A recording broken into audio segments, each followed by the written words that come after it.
Om Shanti. Om Shanti. Om Shanti. Good morning. आज शांति के सागर शिव बाबा की 27 अप्रैल 20 की मुरली है। मीठे बाबा ने कहा, मीठे बच्चे, अपनी उन्नति के लिए रोज पोता मेल निकालो। सारे दिन में चलन कैसी रही चेक करो। यज्ञ के प्रति ऑनेस्ट रहे। ये बाबा का ईश्वरीय यज्ञ है जिसका नाम है राजस्व अश्वमेघ अविनाशी रुद्र गीता ज्ञान यज्ञ। तो बाबा कहते हैं इस यज्ञ के लिए हम कितने ऑनेस्ट ईमानदार रहे। हाँ, एक बाबा दूसरा ना कोई। इस यज्ञ की पूरी संभाल रखना ये हम बच्चों का फर्ज है। प्रश्न है, किन बच्चों के प्रति बाप का बहुत रिगार्ड है? उस रिगार्ड की निशानी क्या है? भगवान का रिगार्ड है उन बच्चों के लिए। बाबा कहते जो बच्चे बाप के साथ सच्चे हैं, यज्ञ के प्रति ईमानदार हैं, कुछ भी छिपाते नहीं हैं, उन बच्चों प्रति बाप का बहुत रिगार्ड है।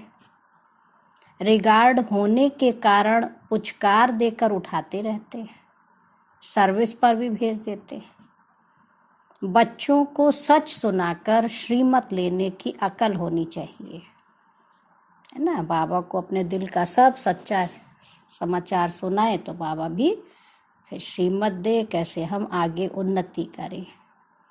तो आज मुरली का गीत है, महफिल में जल उठी क्षमा परवाने के लिए। ओम शांति। बाबा ने कहा अब ये गीत तो हुआ रॉन्ग, क्योंकि तुम क्षमा तो हो नहीं, है ना। आत्मा को वास्तव में क्षमा नहीं कहा जाता है। भक्तों ने अनेक नाम रख दिए हैं, न जानने के कारण कहते भी हैं नेति नेति। हम नहीं जानते, नास्तिक हैं, फिर जो नाम आया वो कह देते हैं। ब्रह्मा, हाँ बाबा कह रहे ब्रह्म क्षमा ठिक्कर भीतर में भी परमात्मा कह देते। ब्रह्म में भी ईश्वर, ब्रह्म ही ईश्वर, क्या क्या नाम दे दिया। पत्थर ठिक्कर जिसमें पाए, बाबा ने कहा देखो कितनी ग्लानि किया। क्योंकि भक्ति मार्ग में कोई भी बाप को यथार्थ रीति पहचान नहीं सकते। बाप को ही आकर अपना परिचय देना है। शास्त्र आदि कोई में भी बाप का परिचय नहीं है, इसलिए उन्हों को नास्तिक कहा जाता है। अब बच्चों को बाप ने परिचय दिया है, परंतु अपने को आत्मा समझ बाप को याद करना, इसमें बहुत ही बुद्धि का काम है। इस समय है पत्थर बुद्धि, आत्मा में बुद्धि है। ऑर्गन्स द्वारा पता पड़ता है आत्मा की बुद्धि पारस है या पत्थर है। तो सारा मदार आत्मा पर है। मनुष्य तो कह देते आत्मा ही परमात्मा है, वह तो निर्लेप है, इसलिए जो चाहो करते रहो। मनुष्य होकर बाप को ही नहीं जानते हैं। बाप कहते हैं माया रावण ने सबकी बुद्धि पत्थर जैसी बना दी है। दिन प्रतिदिन तमो प्रधान जास्ती होते जाते हैं। माया का बहुत जोर है, सुधरते ही नहीं है। बच्चों को समझाया जाता है रात को सारे दिन का पोता मेल निकालो। क्या किया? हमने भोजन देवताओं मिसल खाया, चलन कायदे सिर चली, या अनाड़ियों मिसल चली, है ना। अनाड़ी मनुष्य होता क्या करता? जो मन में आया बोला, जो मन में आया खाया। तो ऐसे तो ज्ञानी बच्चों का नहीं होना चाहिए चाल चलन। रोजाना अपना पोता मेल नहीं संभालेंगे तो तुम्हारी उन्नति कभी नहीं होगी। क्या बाबा वार्निंग दे रहे हैं, है ना। अपना चाल चलन रोज देखना, पोता मेल देखना। बहुतों को माया थप्पड़ मारती रहती है। लिखते हैं कि आज हमारा बुद्धि योग फलाने के नाम रूप में गया, आज ये पाप कर्म हुए। ऐसा सच लिखने वाला कोटों में कोई ही है। बहुत कहते हैं मैं जो हूँ जैसा हूँ मुझे बिल्कुल नहीं जानते। अपने को आत्मा समझ और बाप को याद करें, तब कुछ बुद्धि में बैठे। बाप कहते हैं भल अच्छे अच्छे बच्चे हैं, बहुत अच्छा ज्ञान सुनाते हैं, परंतु योग कुछ है नहीं, पहचान पूरी है नहीं, समझ नहीं सकते, इसलिए किसको समझा भी नहीं सकते। सारी दुनिया के मनुष्य मात्र रचयिता और रचना को बिल्कुल जानते नहीं हैं, तो गोया कुछ भी नहीं जानते हैं। यह भी ड्रामा में नोंद है। वह अगर फिर भी होगा, 5000 वर्ष बाद फिर ये समय आएगा और मुझे आकर फिर समझाना होगा। राजाई लेना कम बात नहीं है, बहुत मेहनत है। माया अच्छा ही वार करती है, बड़ी युद्ध चलती है, बॉक्सिंग होती है ना, बहुत होशियार जो होते हैं उनकी ही बॉक्सिंग होती है ना। बुद्धू के साथ थोड़े माया लड़ेगी भाई, जितना हम पहलवान बनेंगे तो माया भी उतनी ताकतवर बन के फिर हमसे युद्ध करती है। फिर भी एक दो को बेहोश कर देते हैं ना, कहते बाबा माया के बहुत तूफान आते हैं, ये होता है। सो भी थोड़े सच लिखते हैं और बहुत हैं जो छिपा लेते हैं। समझ नहीं कि मुझे बाबा को कैसे सच सुनाना है, क्या श्रीमत लेनी है, वर्णन नहीं कर सकते हैं। बाबा जानते हैं माया बड़ी प्रबल है, सच बतलाने में बड़ी लज्जा आती है। उनसे कर्म ऐसे हो जाते हैं जो बताने में लज्जा आती है। बाप तो बहुत रिगार्ड देकर उठाते हैं, ये बहुत अच्छा है, इनको ऑलराउंड सर्विस पर भेज दूंगा, बस दे अहंकार आ जाता है। माया का थप्पड़ खाया, ये गिरा, है ना। बाबा उसको उठाने के लिए उमंग देते और उस बच्चे को देखो कैसे दे अभिमान आ जाता है। परंतु यथार्थ रीति बैठ बताते हैं कि बच्चे मंजिल बहुत भारी है ना। बाबा तो उठाने के लिए महिमा भी करते, पुचकार दे उठाऊंगा, तुम तो बहुत अच्छे हो, स्थूल सेवा में भी अच्छे हो। परंतु यथार्थ रीति बाबा कह रहे बैठ के बताते हैं कि मंजिल बहुत भारी है।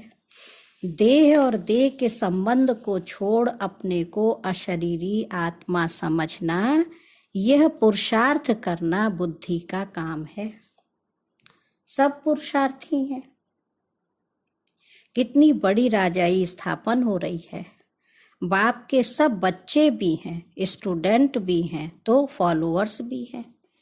ये सारी दुनिया का बाप है। शिव बाबा कौन है? सारी दुनिया का पिता है ना। सभी उसके एक को बुलाते हैं, वो आकर बच्चों को समझाते रहते हैं। फिर भी इतना रिगार्ड थोड़ी रहता है।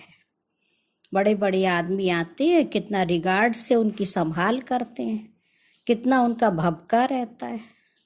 और शिव बाबा इतना साधारण आता तो उसका कोई परिचय ना होने के कारण उस रिगार्ड से नहीं मिलते हैं। इस समय तो हैं सब पतित, परंतु अपने को समझते थोड़ी हैं। माया ने बिल्कुल ही तुक्ष बुद्धि बना दिया है। कह देते सतयुग की आयु इतनी लंबी है, तो बाबा कहते 100% बेसमझ हुए ना। मनुष्य होकर और क्या काम करते रहते हैं। 5000 वर्ष की बात को लाखों वर्ष कह देते।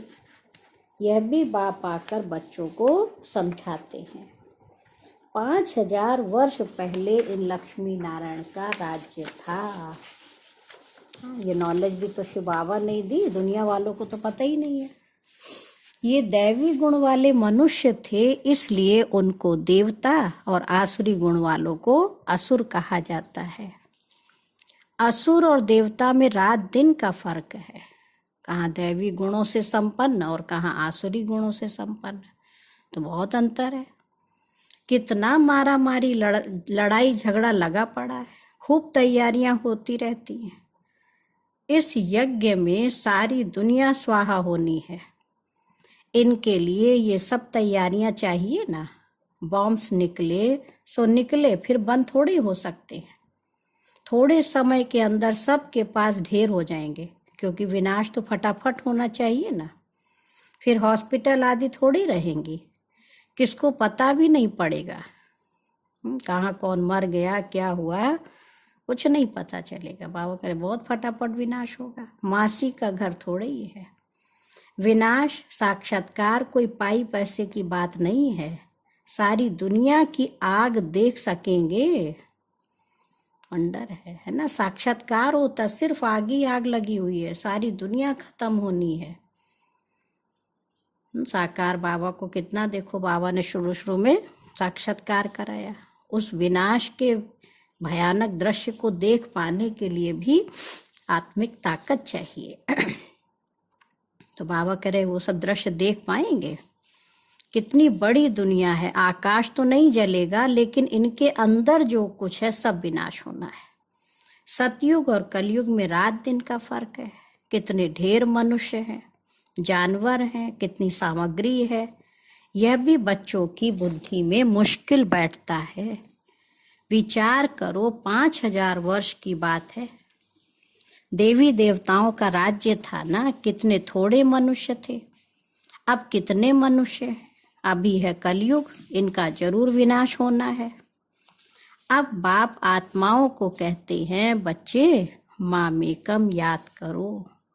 यह भी समझ से याद करना है। ऐसे ही शिव शिव तो बहुत कहते रहते हैं, है ना। तो बाबा को याद भी करना तो यथार्थ समझ के कि वो हमारा पिता है, जैसे हम आत्मा बिंदु ऐसे वो भी आत्मा बिंदु स्वरूप, और उनकी गुण विशेषताएं क्या हैं, तो उसको अंदर में समझ के उस भाव से, उस संबंध से याद करना है ना। उस स्वरूप को याद करते हुए उसका हम बन जाए अपने स्वरूप में।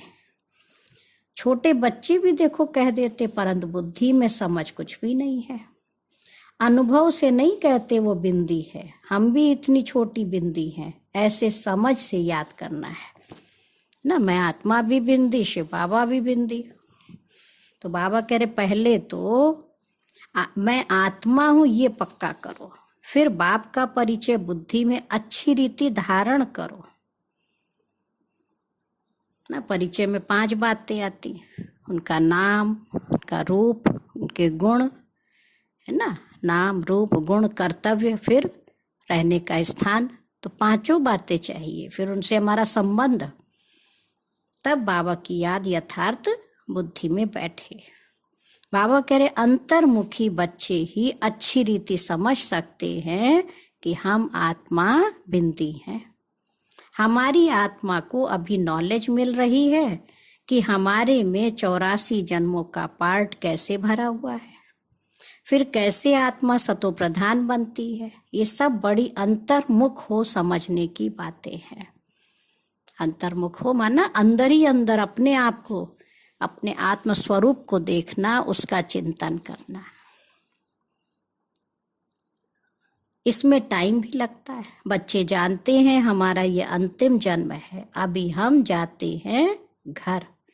यह बुद्धि में पक्का होना चाहिए कि हम आत्मा है। शरीर का भान कम हो तब बातचीत करने में सुधार हो, नहीं तो चलन बिल्कुल ही बदतर हो जाती है, क्योंकि शरीर से अलग होते नहीं है। देह अभिमान में आकर कुछ न कुछ कह देते हैं। यज्ञ से बड़ा ऑनेस्ट होना चाहिए। अभी तो बहुत अलबेले हैं, खान पान वातावरण कुछ सुधारा ही नहीं है। अभी तो बहुत टाइम चाहिए, है ना। चाल चलन खान पान सब परिवर्तन करना। सर्विसेबल बच्चों को ही बाबा याद करते हैं और पद भी वही पा सकेंगे।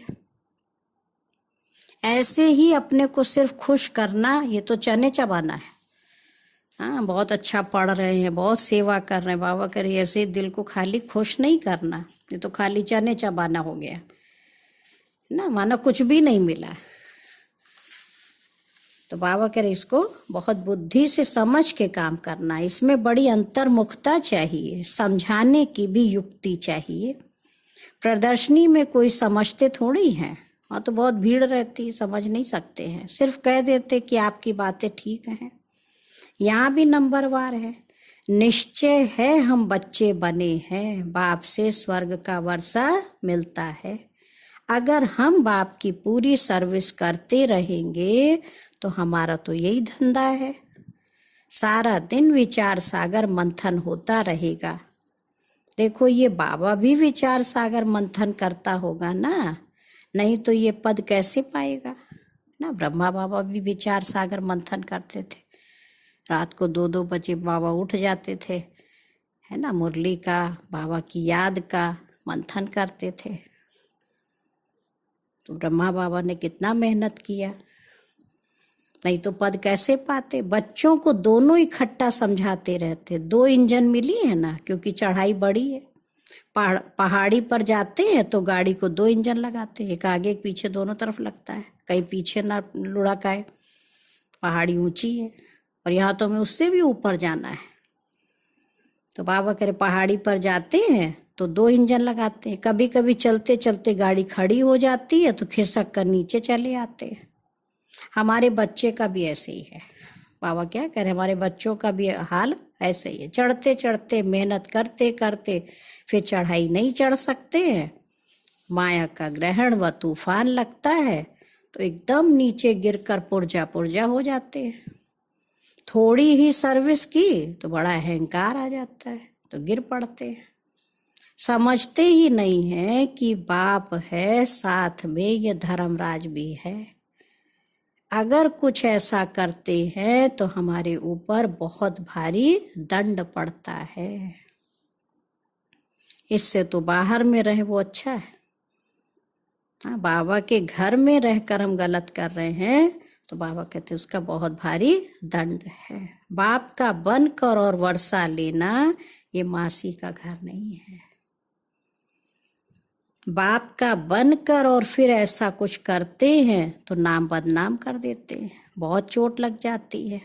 वारिस बनना कोई मासी का घर थोड़े ही है। प्रजा में कोई इतने साहूकार बनते हैं, बात मत पूछो। अज्ञान काल में भी कोई अच्छे होते हैं, कोई देखो कैसे होते हैं। नालायक बच्चे को तो कह देंगे हमारे सामने से हट जाओ।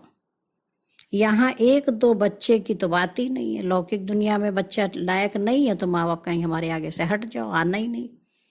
अब यहाँ तो बाबा के बहुत बच्चे हैं। यहाँ माया बड़ी जबरदस्त है। इसमें बच्चों को बहुत अंतर्मुख होना है, तब तुम किसको समझा सकेंगे। तुम्हारे पर बलिहार जाएंगे, फिर बहुत पछताएंगे, हम बाप के लिए इतनी गाली देते आए। सर्वव्यापी कहना या अपने को ईश्वर कहना, उन्हों के लिए तो सजा कम थोड़ी है। एक हिरण्यकश्यप ने कहा मैं ही हरी हूं तो कितना देखो उसका बुरा हाल हुआ। और यहाँ तो सारे ही अपने आप को क्या कह रहे हैं, अहम ब्रह्मास्मि अहम शिवोहम। तो बाबा कह रहे देखो ऐसे की क्या सजा होगी, ऐसे थोड़ी चले जाएंगे। उनके लिए तो और ही मुसीबत है। जब समय आएगा तो बाप इन सब बातों का हिसाब लेंगे, है ना। कयामत के समय सबका हिसाब किताब चुकतू होता है। तो अभी वही समय चल रहा है, हर आत्मा को अपना अपना अकाउंट चुकाना ही है। इसलिए बाबा कहते धीरज रखो, बाबा को याद करो, उस ताकत से अपना सब चुकतू करके घर चलो। इसमें बड़ी विशाल बुद्धि चाहिए। मनुष्य तो देखो किस किस को पीस प्राइज देते रहते। अब वास्तव में पीस करने वाला तो केवल एक शिव बाबा है। बच्चों को लिखना चाहिए, दुनिया में प्योरिटी, पीस, प्रॉस्पर्टी भगवान की श्रीमत पर स्थापन हो रही है। श्रीमत तो मशहूर है, श्रीमद् भगवत, है ना। गीता शास्त्र को कितना रिगार्ड देते हैं। कोई ने किसके शास्त्र व मंदिर को कुछ किया तो एकदम कितना लड़ पड़ते हैं। अभी तुम जानते हो ये सारी दुनिया ही जलकर भस्म हो जाएगी। ये मंदिर मस्जिद आदि को जलाते रहेंगे, ये सब होने का है। उससे पहले पवित्र बन जाओ। ओके, सब लड़ाई झगड़े होंगे, उससे पहले क्या करना, पवित्र बन जाओ। ये ओना लगा रहे, फिकर रहे, और घर बार भी संभालना है। ऐसे नहीं घर बार छोड़ के हम आज गए बाबा के घर। यहाँ आते तो ढेर के ढेर है, यहाँ बकरियों मुआफिक तो नहीं रहना है। हाँ, बाबा क्या कह रहे हैं, मधुबन में ढेरों पहुंच जाए। अभी तो देखो वो भी समय आ गया कि माउंट आबू तक भी नहीं जा सकते। तो बाबा कह रहे ऐसे थोड़े जैसे ढेर सारे सब भर लिए। हाँ, क्योंकि ये अमूल्य जीवन है, इनको बहुत संभाल से रखना है। बच्चों आदि को ले आना ये बंद कर देना होगा। हम मधुबन जाते अपनी पढ़ाई पढ़ने, योग करने। अब छोटे बच्चे बेचारे पहुंच जाए तो वो क्या करेंगे? तो माँ बाप भी नहीं पढ़ सकते, वो तो अपने ही खेलेंगे। तो बाबा कह रहे इतने बच्चों को कहाँ बैठ संभालेंगे। बच्चों को छुट्टियां मिली तो समझते और कहाँ जाएं, चलो मधुबन बाबा के पास जाते हैं। अब ये तो जैसे धर्मशाला हो जाए फिर तो। बाबा कितनी महिमा मधुबन की कर रहे हैं। ऐसे थोड़े वो धर्मशाला है कि छुट्टियां हैं तो बच्चों को लेके घूम फिर आओ, चलो माउंट आबू ही हुआ है। बहुत सर्वश्रेष्ठ स्थान, हाँ, पवित्र स्थान। वहाँ जाने के लिए कितना भावना हो, प्यार हो, उस रिगार्ड से जाएं। तो बाबा कह रहे ये बंधन भी कम हो जाएगा। हाँ, बाबा कह रहे ये धर्मशाला थोड़ी है, फिर यूनिवर्सिटी कैसे हुई? बाबा जांच कर रहे हैं, फिर कब ऑर्डर कर देंगे बच्चे कोई भी लेकर ना आए। पढ़ाई है, यूनिवर्सिटी है, छोटे बच्चे आए तो कैसे पढ़ पाएंगे? तो उनका अपना है, अपने आप संभालो बच्चों को। ये बंधन भी फिर कम हो जाएंगे। माताओं पर तरस पड़ता है, ये भी बच्चे जानते हैं। शिव बाबा तो गुप्त है, इनका भी किसको रिगार्ड थोड़ी है। समझते हमारा तो शिव बाबा से ही कनेक्शन है। इतना भी समझते नहीं कि शिव बाबा ही तो इन द्वारा समझाते हैं। डायरेक्ट कैसे कनेक्शन होगा? शिव बाबा ज्योति बिंदु बिना ब्रह्मा मुख के बोले कैसे? तो बाबा कहते अपना ही अहम रहता, बच्चे समझते नहीं है। माया नाक से पकड़कर उल्टा काम करा लेती है, छोड़ती भी नहीं है। राजधानी में तो सब चाहिए ना, ये सब पिछाड़ी में साक्षात्कार होंगे, सजाओं के भी साक्षात्कार होंगे। बच्चों को पहले भी ये सब साक्षात्कार हुए हैं, फिर भी कोई कोई पाप करना छोड़ते नहीं है। कई बच्चों ने तो जैसे गांठ बांध ली है कि हमको तो बनना ही थर्ड क्लास है। क्या कर सकते हैं, जब कसम ही उठा ली हमको बनना ही है, छोटा पद लेना, इसलिए पाप करना छोड़ते ही नहीं है। और ही अच्छी रीति अपनी सजाएं तैयार कर रहे हैं। समझाना तो पड़ता है ना, ये गांठ नहीं बांधो कि हमको तो थर्ड क्लास ही बनना है। बाबा समझा रहे हैं बच्चे, अभी गांठ बांधो कि हमको ऐसा लक्ष्मी नारायण बनना है। कोई तो अच्छी गांठ बांधते हैं, चार्ट लिखते हैं, आज के दिन हमने कुछ किया तो नहीं। ऐसे चार्ट भी बहुत बच्चे रखते थे, परंतु आज है नहीं। माया बहुत पछाड़ती है ना। बाबा बच्चों को सावधान करते, बच्चे आएगी माया, आधा कल्प मैं सुख देता हूँ तो आधा कल्प फिर माया भी दुख देती है, उसका भी अपना रोल है। लेकिन हमें अपनी अवस्था को बहुत मजबूत बनाना है शिव बाबा की याद से। अच्छा, मीठे मीठे सिक्की लधे बच्चों प्रति माता पिता बाप दादा का याद प्यार और गुड मॉर्निंग। रूहानी बाप की रूहानी बच्चों को नमस्ते।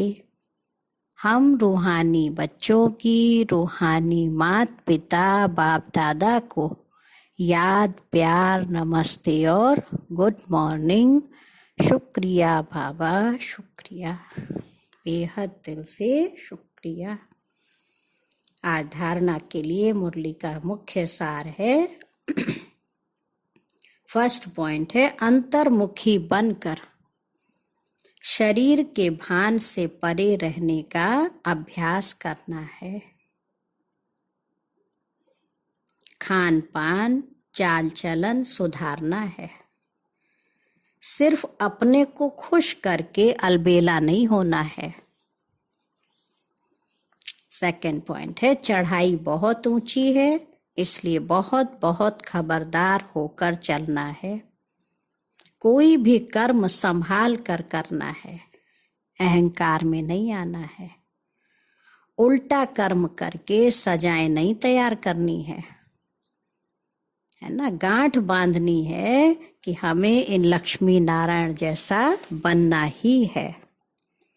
और आज मीठे बाबा का वरदान है, कर्म भोग रूपी परिस्थिति के आकर्षण को भी समाप्त करने वाले, संपूर्ण नष्टो मोहा भव, कर्म भोग रूपी परिस्थिति को की आकर्षण को भी समाप्त करने वाले संपूर्ण नष्टो मोहा भव। बाबा ने कहा अभी तक प्रकृति द्वारा बनी हुई परिस्थितियां अवस्था को अपनी तरफ कुछ न कुछ आकर्षित करती हैं।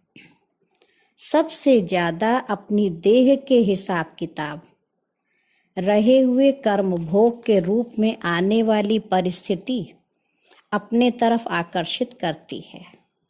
जब यह भी आकर्षण समाप्त हो जाए तब कहेंगे संपूर्ण नष्टो मोहा, है ना। शरीर का हिसाब किताब परिस्थितियां वो भी हमें अपनी तरफ आकर्षित ना करे।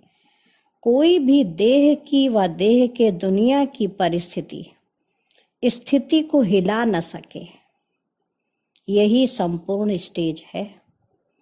जब ऐसी स्टेज तक पहुंच जाएंगे तब सेकंड में अपने मास्टर सर्वशक्तिमान स्वरूप में सहज स्थित हो सकेंगे। अर्थात हमारी आत्मा की स्थिति को, स्व स्थिति को बाहरी कोई भी चीज आकर्षित ना करे, ना वो हमें हिला सके। इतनी पावरफुल शक्तिशाली स्टेज अपनी बनानी है। आज का स्लोगन है पवित्रता का व्रत सबसे श्रेष्ठ सत्यनारायण का व्रत है। इसमें ही अतीन्द्रिय सुख समाया हुआ है ना। सत्यनारायण की कथा में व्रत रखते हैं तो बाबा ने कहा सबसे बड़ा व्रत है पवित्रता का व्रत, जिसमें ही अतीन्द्रिय सुख समाया हुआ है। अच्छा, ओम शांति, ओम शांति, ओम शांति।